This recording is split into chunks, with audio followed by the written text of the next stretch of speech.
بسم الله الرحمن الرحيم الحمد لله رب العالمين الرحمن الرحيم مالك يوم الدين إياك نعبد وإياك نستعين اهدنا الصراط المستقيم صراط الذين أنعمت عليهم غير المغضوب عليهم ولا الضالين.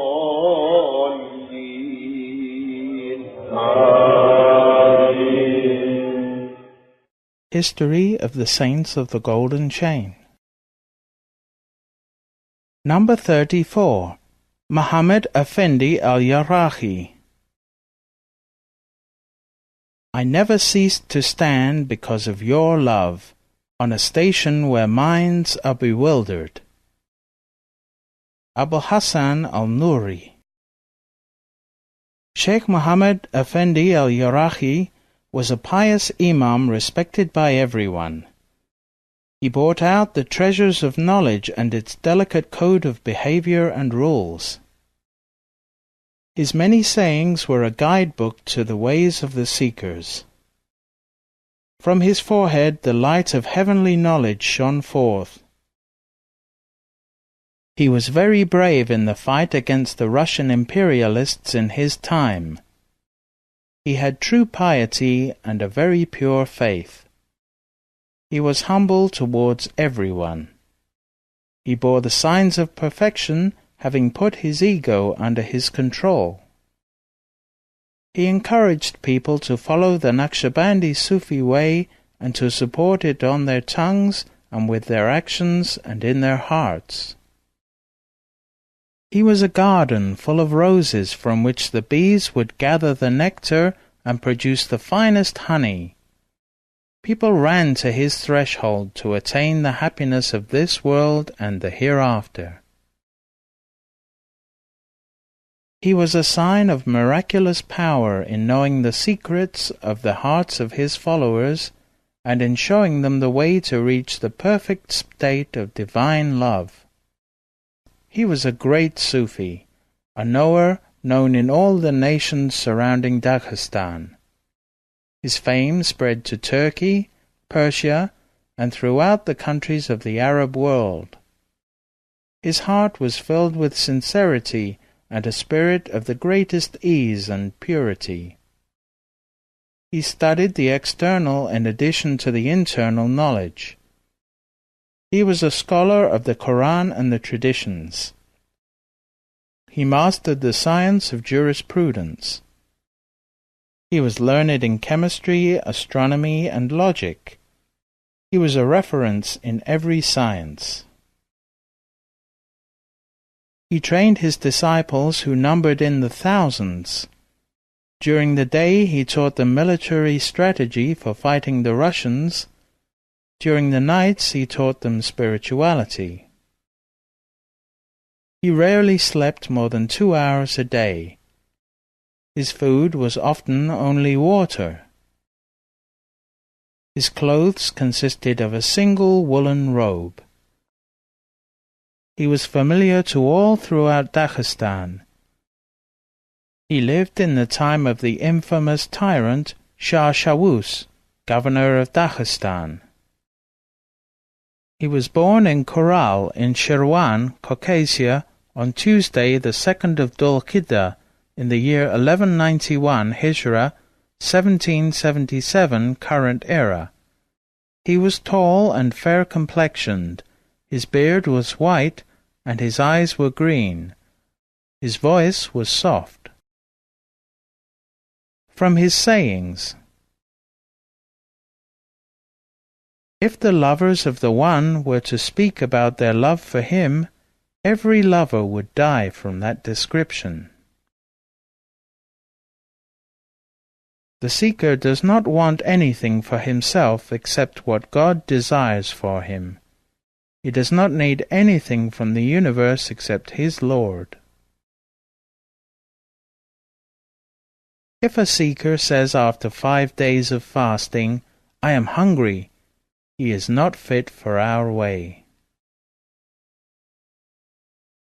Depression in the heart is from 3 sicknesses: loss of harmony with nature, keeping the customs with which one has been raised that are contrary to the ways of the Sunnah, and keeping the company of corrupt people.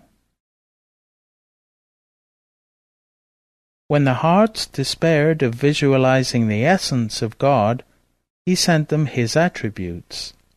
They were calmed and quieted, and they were happy. Examining is from the eyes, witnessing is from the heart, unveiling is from the secrets of vision. When is God not happy with His servant? It is when His servant becomes annoyed at the length of the gathering of dhikr. If his love for God were true, it would be like the blink of an eye. Death denies happiness to the one who is attached to this world. God never elevated anyone who loved money. The love of the believer is a light in his heart. Islam is to surrender your heart to your Lord and not to harm anyone. As a sign of his humbleness, he used to say, "If someone were to call out in the mosque, 'Let the most corrupted person leave,' I would be the first to go." Whoever comes to God with his heart, God will send the hearts of all His servants to him. I see in human beings God's handiwork, but their false idea of themselves makes them blind to this vision. I hear from them an endless dhikr praising the Creator, but their ears are deaf to it. Not everyone is able to wear the woolen clothes. To wear the woolen clothes requires purity of the heart. Whoever wears the woolen clothes in humbleness, God will raise him up and shine light on his heart. Whoever wears the woolen clothes in arrogance and pride, God will put him down. From His miracles. His custom was to put His disciples in seclusion in stages. He would put the experienced disciples, those who had already undergone many seclusions, in a very intense seclusion in special underground rooms. He accepted both men and women to come to him for advice, and he had both male and female disciples whom he would put in seclusion, each in his or her own separate seclusion. A scholar who was jealous of Shaykh al-Yaraghi's fame and wished to destroy his reputation, went to the governor of Dagestan, Shashawuz, and claimed that Shaykh al-Yaraghi was actually mixing the sexes. The scholar told the governor, "That man is destroying the divine law," even though Shaykh al-Yaraghi was well known in his time for his strictness in maintaining the law and the Sunnah. That scholar tried to pressure the governor to put him in jail. The governor sent the sheikh a message with the letter. The sheikh read the letter, and then he said to the messenger, "Wait, I am sending a gift to the governor on the condition that he does not open it until the day of my appearance before him." He went into his room and came out with a box which he gave to the courier. The governor received the box. He felt fear at the thought of opening it. On the day of the hearing, Muhammad Effendi al-Yaraghi arrived with all his followers. When he entered, the governor stood up. The people saw him standing and knew that something had happened, as he was not in the habit of standing for anyone. The sheikh said, "Open the box." Shashawuz opened the box, and he found a letter in it. Under the letter was charcoal, burning intensely. Under the charcoal was a piece of cloth, completely unaffected by the coals. Under the cloth there was gunpowder. The sheikh said, "Read the letter." The governor opened the letter and began to read it out loud. To the governor, although the charge brought against us is untrue, nevertheless we ask, can the one who is keeping a box full of burning charcoal, which has been lying on gunpowder for 1 week, at which point the governor began to shake, the sheikh told him, do not tremble, read on. The governor continued, which has been lying on gunpowder for 1 week without any harm or explosion, is he not able to keep his disciples, men and women, from exploding with the fire of passion? Muhammad Effendi often predicted the future for his followers, and it always came true. When the blind and handicapped came to him and he prayed for them, they would be healed. If the poor came and he prayed for them, they would become rich. One time a woman brought her son to him. He was 4 months old. He called the child, and to everybody's astonishment, the child walked to him. He told the child, recite after me, and he repeated the chapter of sincerity, Quran, Surah 112, after the sheikh. He told him, recite it by yourself, and the child recited it by himself. The one reporting the incident said, I saw that child 30 years later, and he showed the same great intelligence at that time as he had in front of the sheikh. His Jihad. J.F. Badali, in his book The Russian Conquest of the Caucasus, distinguishes Shaykh Muhammad Effendi al-Yaraghi as the founder of the politico-religious movement which united for a time in the great struggle for freedom a majority of the Muslim inhabitants of Dagestan and Chechnya, but he never took upon himself the actual leadership and is wrongly counted by some as the first imam. While the glittering circle of Russian bayonets closed in on every side, Mullah Muhammad al-Yaraghi's influence had been growing steadily year by year. Intangible, immaterial, it passed surely and silently through the hedge of bristling steel as a miraged ship through opposing cliffs, or as a moss-bog fire creeps up against the wind.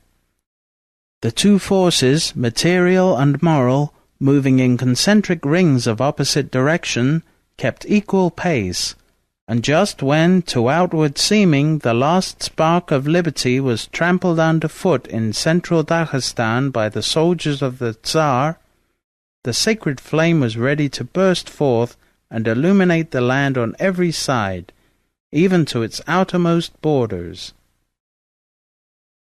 Gammer, in Muslim Resistance to the Tsar, Shamil and the Conquest of Chechnya and Dagestan, says about Shaykh Muhammad Effendi al-Yaraghi, the Russian sources claim unanimously that Muhammad al-Yaraghi and his disciples preached jihad against the Russians from the very beginning.